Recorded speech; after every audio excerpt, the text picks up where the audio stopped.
So what was the other emergency? The apartment right across from the police station just collapsed. We have a building that's coming down 324 North Main Street. We need the police right now.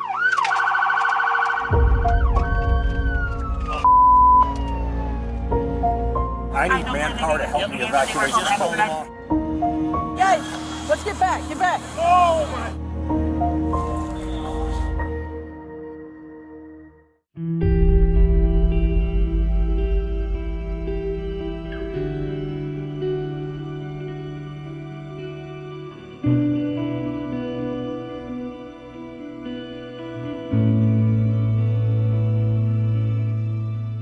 Thank you for joining us tonight. 1 year ago, life changed right here in the heart of downtown Davenport.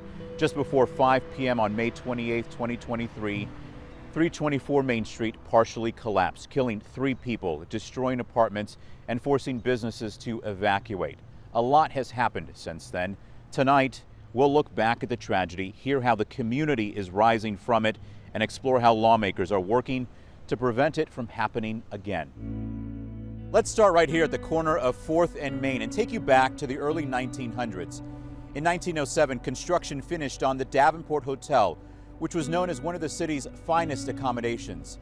76 years later, it earned a spot on the National Register of Historic Places. That listing shows it ushered in a period of tall buildings downtown and connected this area to the Chicago, Rock Island, and Pacific Railroad.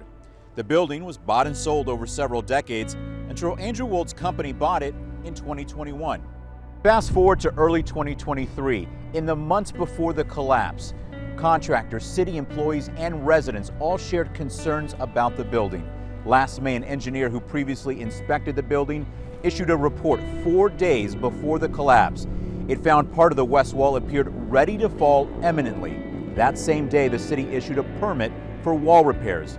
Days later, a downtown Davenport worker called his boss about the wall, who then called 911.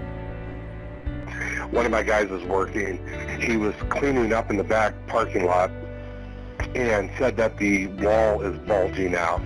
Okay, we're going to have fire go check it out and just take it to the structure. Firefighters were on scene for about 4 minutes, and the city says crews noticed repair work happening. Later that day, city building inspectors arrived and said the work was in line with expected engineer plans.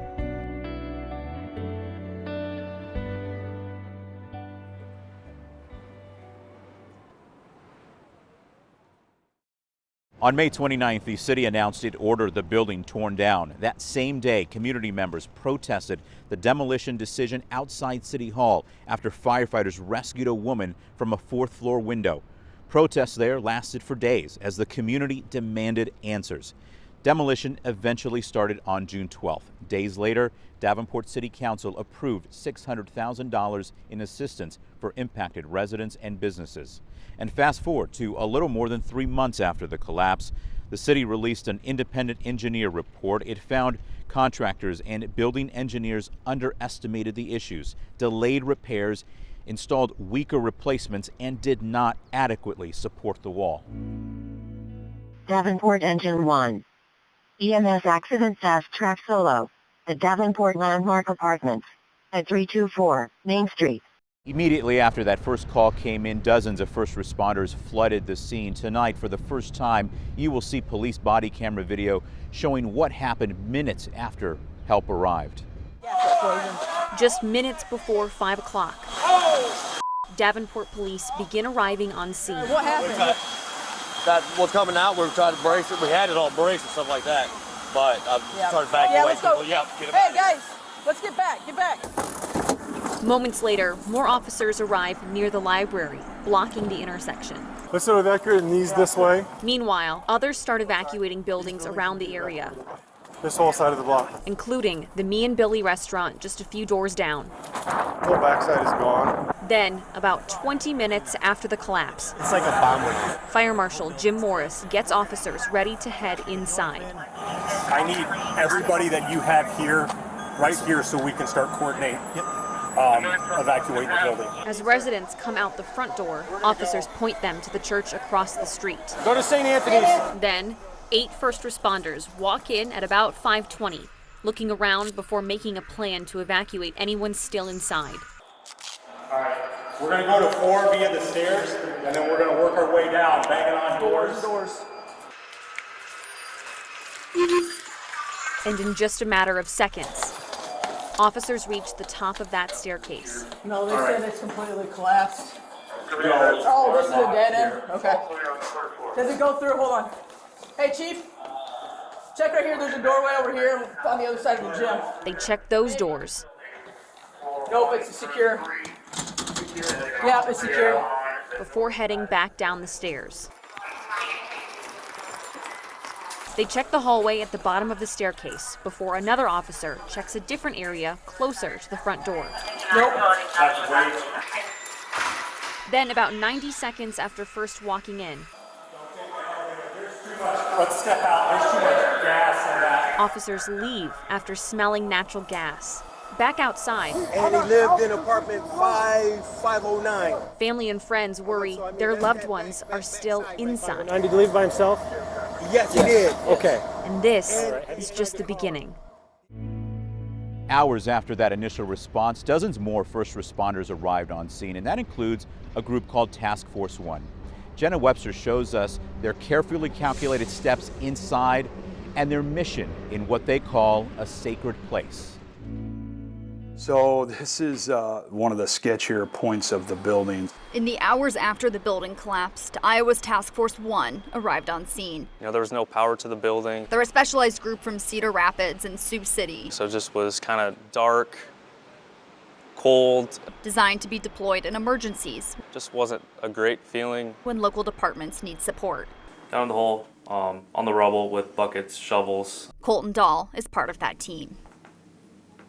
A little surreal. Surreal still to think about today. We tried to get into an apartment and we weren't able to get in. We put our search camera in and right below us there was nothing. The entire apartment was gone and it was a straight drop into the rubble.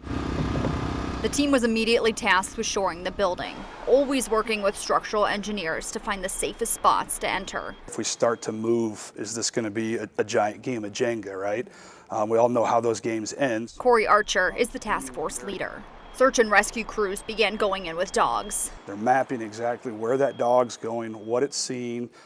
Again, live feed video, sketching to try to identify that if a dog does alert, whether live find or human remains. The dogs alerted 3 to 6 different times. Eventually, they knew this was the final resting place for 3 men. It was tough. We knew that their families were outside. And then you come back, you kind of take a breath, you gather yourself, and then you know, hey, who needs help? Who needs to talk to anybody? Rick Halloran is the task force chief.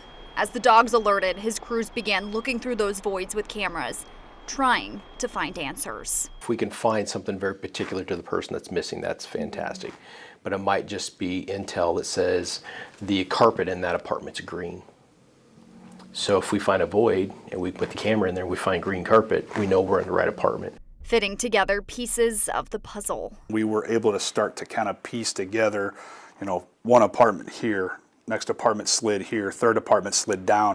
In the end, it was little heavy equipment, but 5-gallon buckets, shovels, and hands used to find those 3 apartments. But this is the point and spot. I mean, it's sacred, hallowed ground that this person perished and expired right here at this location. And then there's kind of an all stop. Once we find the victim, it's kind of that moment of silence.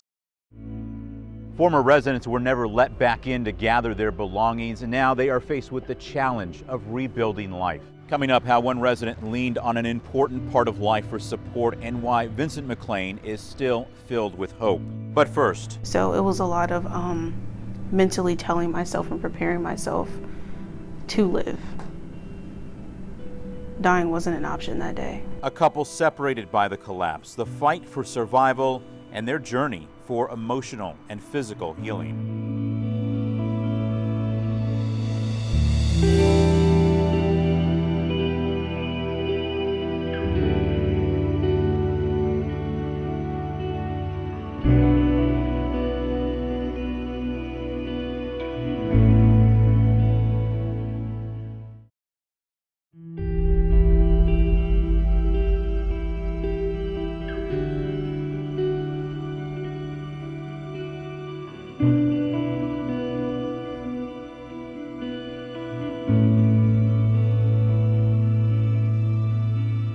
Welcome back. During the chaotic first few minutes after the collapse, many residents hurried outside to safety, but some were still trapped. One woman needed emergency surgery while still inside.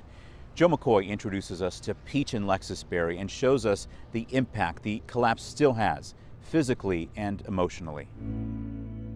We had sat down to just relax for a moment before we started cooking, and then right outside the door frame, it was cracking at the top. 2 minutes after Peach and Lexusberry took this photo, disaster struck. We were literally about to head out the door. She already had her hand on the door, but literally within that second, everything fell. And Peach fell with it. 4 stories down, with 2 more stories falling on top of her. Cement just stacked up like on the side of my head, and I did have my arms free, so I was moving a few things so that I could breathe. Ma'am, come with me, come with me. I was scared. I didn't know where she was. I was terrified that she was under something that she couldn't get out of. Okay, where were you at? For the first time, they are seeing video of a sobbing Lexus, showing officers where Peach fell from. You're okay. I knew that she fell because I heard her scream from behind me. I was freaking out because I had no idea where my wife was. Peach was trapped for 8 hours. She held pieces of rubble in front of her face to prevent the broken sprinkler system from drowning her. In those 8 hours, did you ever think you were gonna die? There was a moment, but then my survival skills kicked in, and it was like, no, this isn't it for you. Like, you're going to live to tell your story. Dying wasn't an option that day. A doctor had to amputate Peach's left leg on scene, but the only thing she cared about was knowing if her wife was alive. Hearing her voice when they did get me dug out was the biggest sigh of relief. I just wanted to live and get out of there. I just wanted that nightmare to end. But the nightmare was just beginning. Peach has had 4 surgeries in the year since. She attends physical therapy twice a week and hopes to be walking with her prosthetic leg by the end of the year. Taking it day by day, as best as I can, because some days are definitely harder than others. You're doing amazing. Yeah. I'm so proud of you. Beyond the physical and mental fight, it's a fight for accountability. We're doing the best we can, that's for certain. Yeah. But we're standing 10 toes down on getting justice. Some residents inside the building didn't know how much had collapsed. They got out, but left important parts of life behind. Jonathan Fong shows us how one resident rebuilt life a second time and how reuniting with companions gave Vincent McLean hope. I enjoy it, actually, when it's nice weather. Life for Vincent McLean and his dog Kodiak is calm these days. Oh, thirsty dog.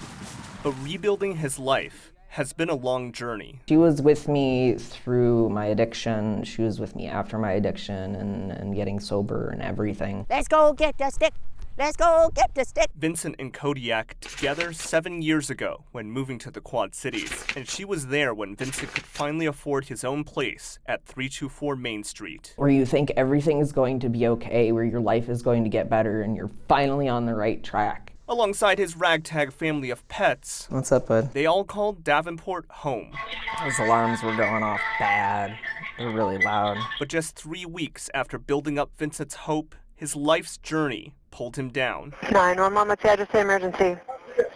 Hi, we are at 324 North Main Street. The day the building collapsed, Vincent made a 911 call to help a neighbor get out. There's someone trapped in their apartment.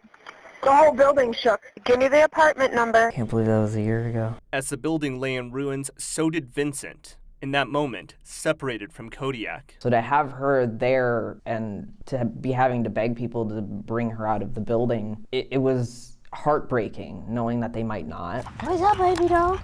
Now a year later, rebuilding their lives again has been another difficult journey. Vincent says aid from the city and state hasn't been enough. The most they gave us, me in example, was $6,000. That's it. This economy, $6,000 doesn't go very far, especially not when you have pets and expenses in a car and you need groceries and you're starting from scratch. What? Starting from scratch again, struggling for aid while on unemployment after recently losing his job. $406 a week. I make too much money to get help. After all this time, coming back to downtown is tough. I had to sit out in my car for at least 20 minutes and just kind of look at the empty space and come to terms with the apartment that I had isn't there anymore. But being tough is what Vincent and Kodiak are all about. Days like today when I can go out with my dog and take care of the house, those are small happy moments that make it worth it to keep going. After 1 year, the community still struggles with grief and loss, including the families of those who didn't make it out. I couldn't stop crying because I was hoping and praying that he was not in there. Up next, two families reflect on the collapse, the time since, and the memories of the loved ones lost too soon.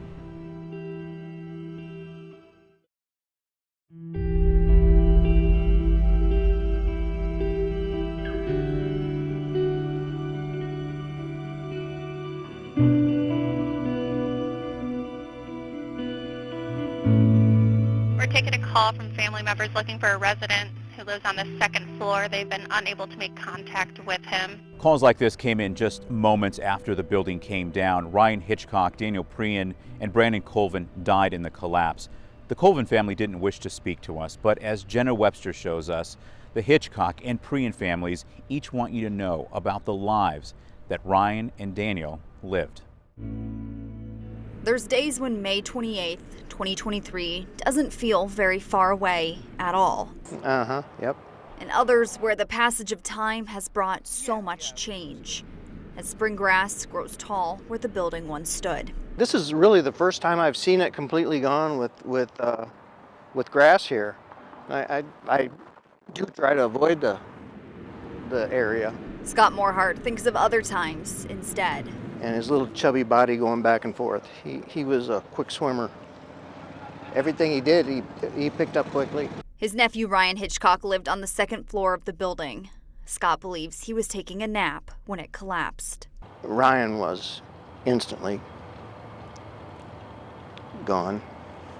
Scott gave him his first computer as a kid, eventually sparking his career in IT. Just having him show up, seeing him at...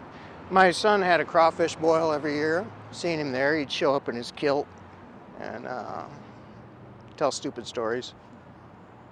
It's day to day. Sometimes you still kind of think the call's coming and it's not. Nathan Morehart used to talk to his cousin every day on the phone while Ryan was driving home from work. I grew up basically under his tutelage in lots of pop culture, music, movies, sci-fi. You know, he was very easy to, be with. Ryan's mom, Linda, remembers his love of music. I'm hoping he's in a happy place now with all the things that he liked. Very, very robbed. Very robbed by it. Nancy Frezza is grappling with the passage of time, too. In time lost, getting to know her dad, Daniel Prian. It's been hard. I have my dad's ashes, so I get to talk to him. I talk to him about big things. I talk to him about I miss him. I talk to him saying, look at your grandkids, And I wish he was here, I really do. She met him online when she was 16, but didn't meet him in person for the first time until 2019. The one thing I'm really happy about is that I have a picture of Ezra at 2 months and my dad both taking a nap. Now she's trying to teach her son Ezra about him. Daniel worked in the circus scene and was in the Marine Corps. I want people to remember my dad, not as a homeless person, but as a father, as a grandfather. He has family that love him and miss him very, very much. He had a keyboard and he made his own songs. And details and memories held on to, even as time keeps passing. He's creating havoc, I'm sure. Coming up, addressing the collapse on a state level. I don't want it to ever happen again. When we come back, State Representative Monica Kurth explains how legislation passed this year will help victims of similar tragedies, plus her commitment to you when lawmakers return to Des Moines.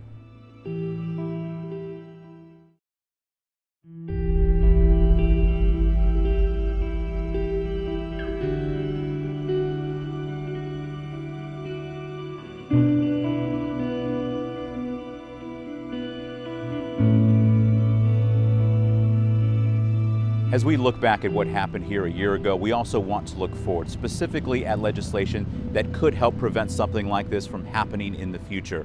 We asked State Representative Monica Kurth about that. She does, after all, represent this district in the Iowa House.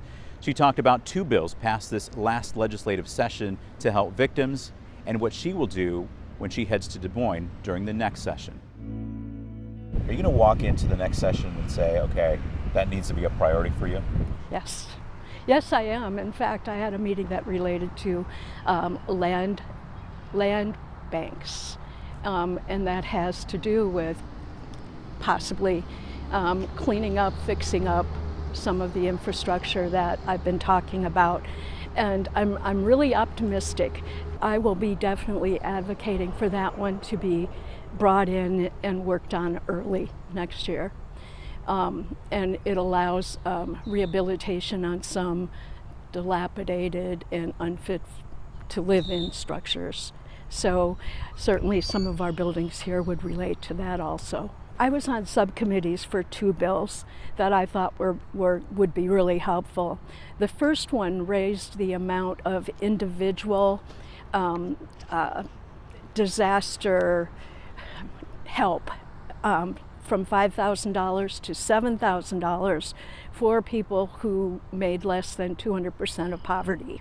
The other one had more to do with the state responding when a federal disaster is called. So for instance, the derecho or heavy tornado damage. And on that one, it set the amounts that the state could very quickly provide to help offset the damages and get in there to help people. Over the past year, community members have routinely brought up the collapse during public comment at city council meetings. We reached out to Mayor Mike Mattson, who declined our repeated requests for an interview, citing pending litigation. However, in a written statement, he says his heart goes out to the victims, as well as their families and friends. Mattson praises first responders, state agencies, and charities for their response. He goes on to say, quote, "We acknowledge that open and honest discussion is key to the healing process, and we continue to welcome communication from the public, especially from those personally impacted." We reached out to building owner Andrew Wold's attorneys for an interview. So far, they have not agreed to that request. Wold hasn't made a public comment since last May, just days after the collapse. And we just learned state criminal investigators have completed their report. That report now heads to the Scott County Attorney's Office.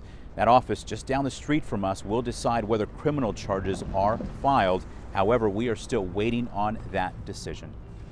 Thank you for watching tonight. There is so much we didn't get to that you can see right now on WQAD.com. This past year has challenged many, but also brought opportunities for hope and healing. All of it shows this is a community rising.